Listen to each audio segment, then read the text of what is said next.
Bonsoir, c'est quoi et pour qui l'IPP? Merci. L'invalidité permanente partielle sur l'assurance de prêt immobilier, concrètement, elle est pour tout le monde.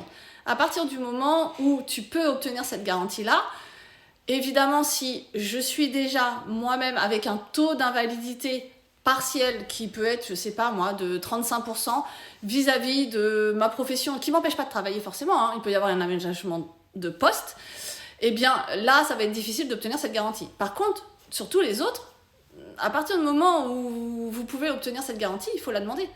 Elle est très importante. Je vais vous montrer ce que ça donne sur le tableau. Alors, attendez, je vais effacer ça. Hop.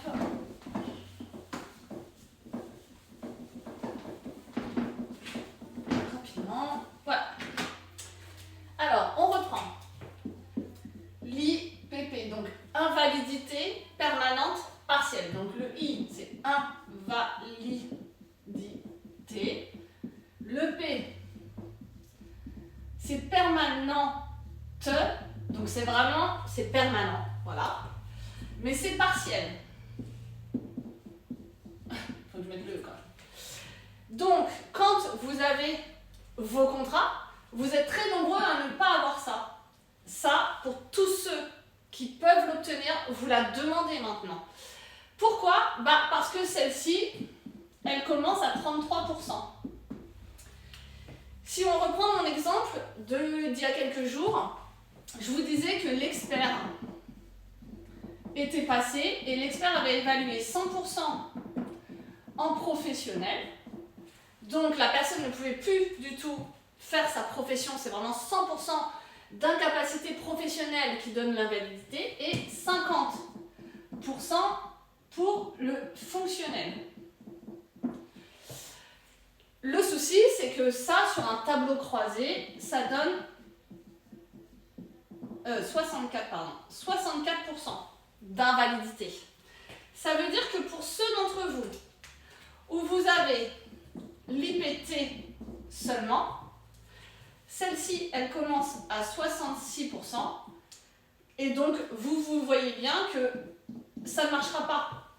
Vous n'aurez pas de prise en charge parce que l'expert aura évalué ce type de choses, qui sont des taux quand même importants, mais qui ne suffisent pas à faire prendre en charge au titre de l'IPT, l'invalidité permanente totale, donc 66% ou plus.